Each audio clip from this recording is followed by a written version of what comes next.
Hello and welcome to What's the Story Ghost. I'm your host Annette. And I'm Steven. And today we are on episode 68. There doesn't need to be a joke. It can just be... There's no jokes. You've edited all the jokes out. This week I am injured, so I have had absolutely no time and no real oomph to write a story, so I'm going to not plagiarise myself. I was looking on Google for a couple of, just typical scary stories, and I found the Country Living website. The author is Ashley Lead, so please don't be mad at me. I just thought these were really, really cool stories. Crack on. Yeah.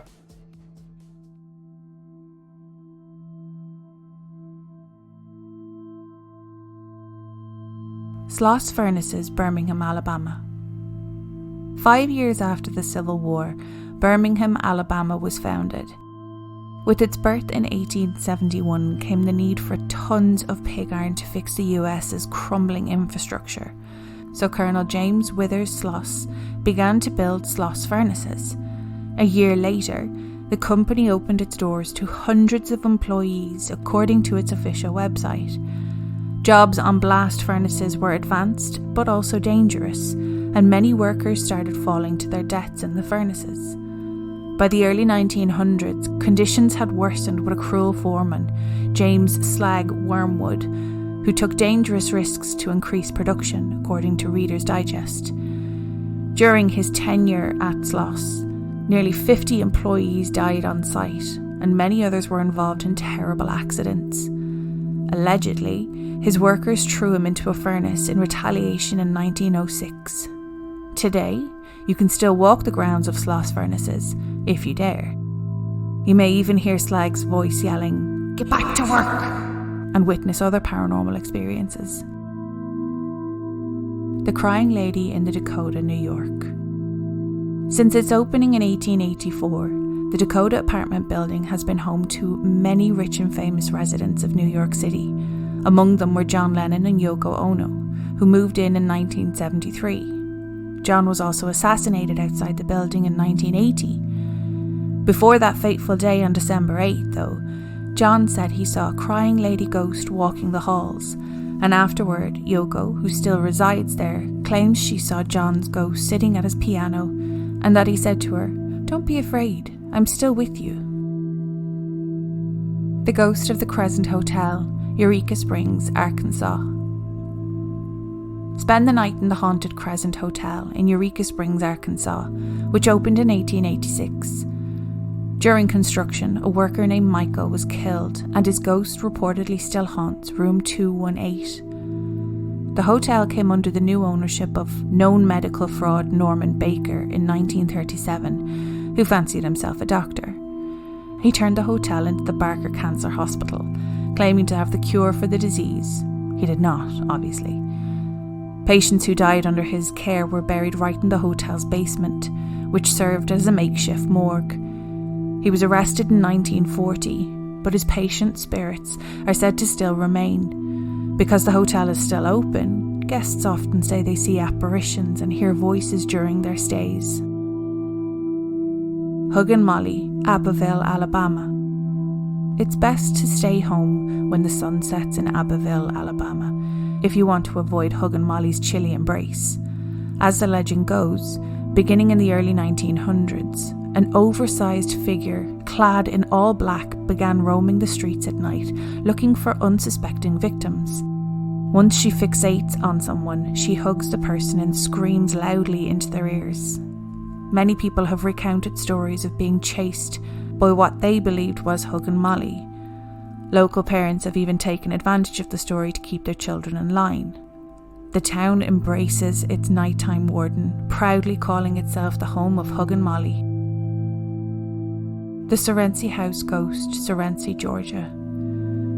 The Serency clan began experiencing paranormal activities in present-day Serency, Georgia in the 1870s.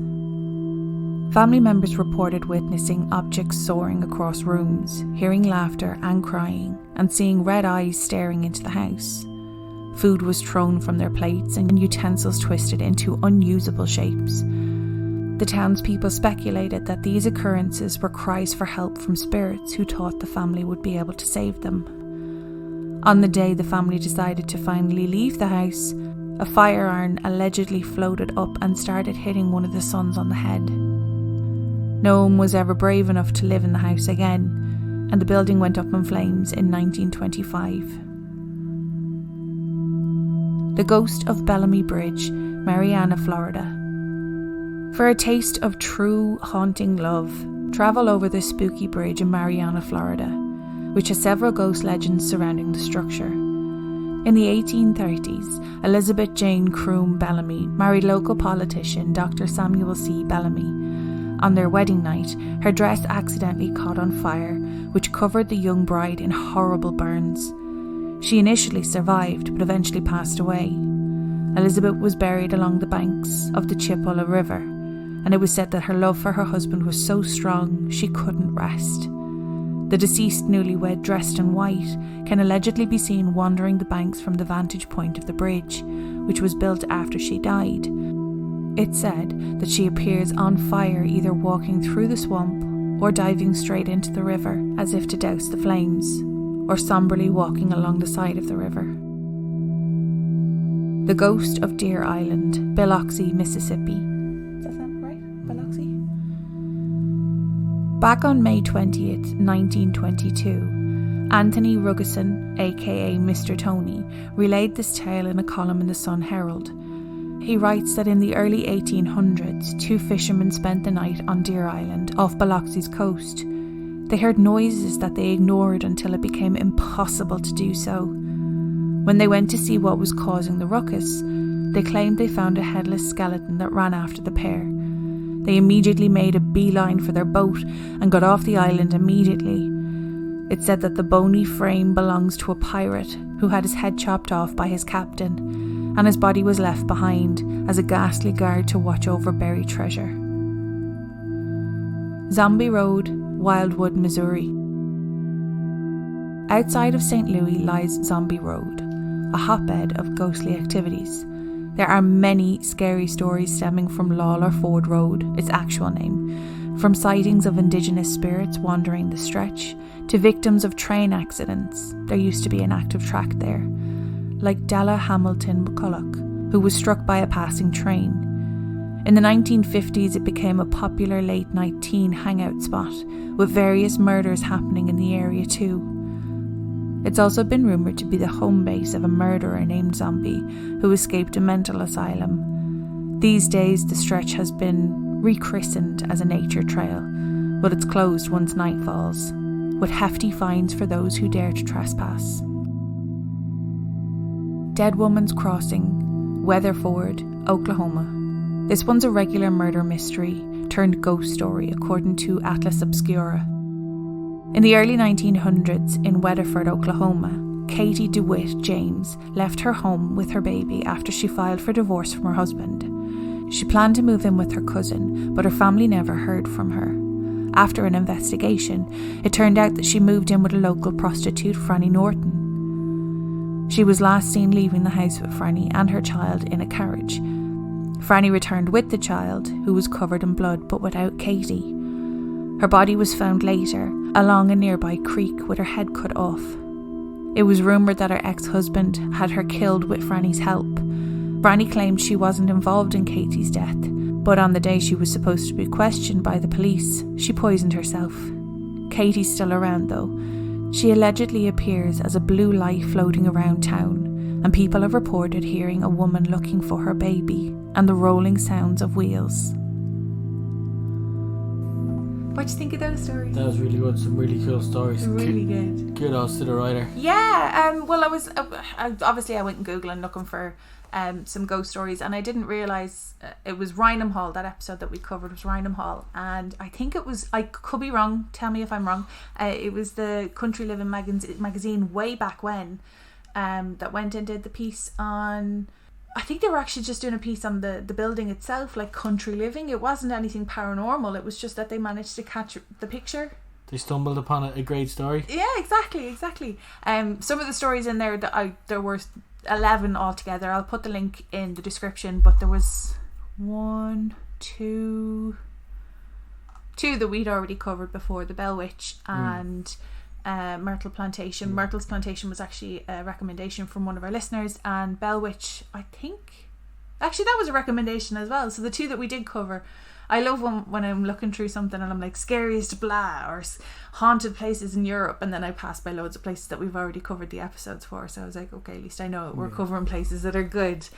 But did you notice any similarities between those stories and other stories that we've covered? The Blenny Bridge, which is the lady in white that got married, and she haunted. Oh yeah, do you remember this story I got from the old scout leader?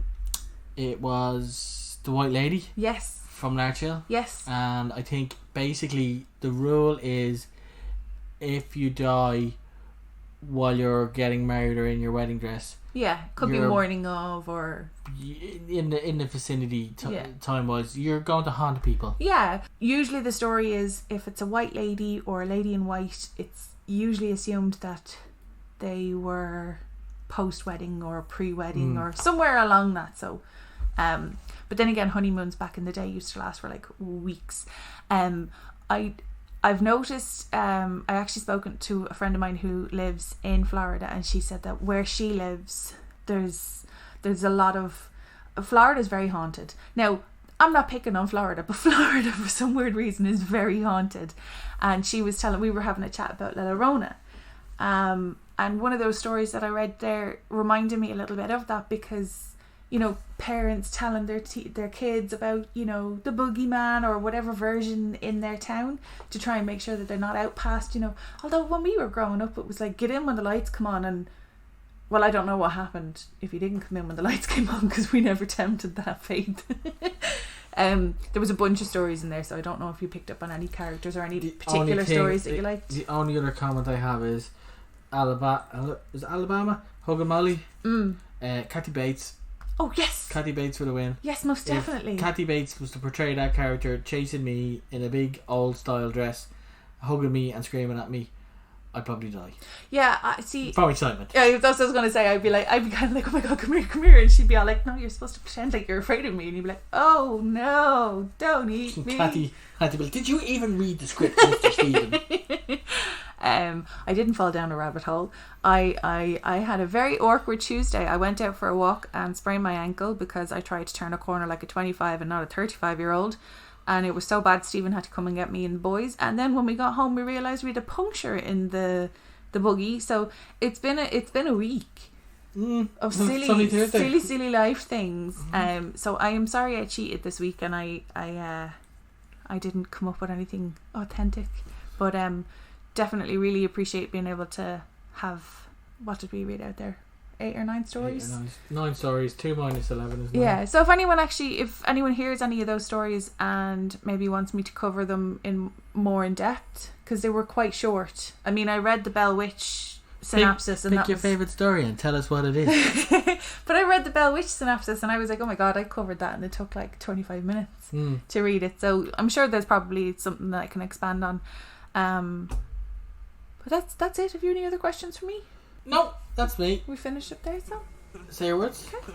So thank you so much for listening to today's episode. I will include a link in the description for the Country Life website there that I used for these stories. If you have any personal stories that you would like to share, our email is whatsthestoryghost@gmail.com. And if you have any comments or you would like to DM us just to say hello, our Instagram is whatsthestoryghost. And those are all my words. Exit jingle. Exit jingle.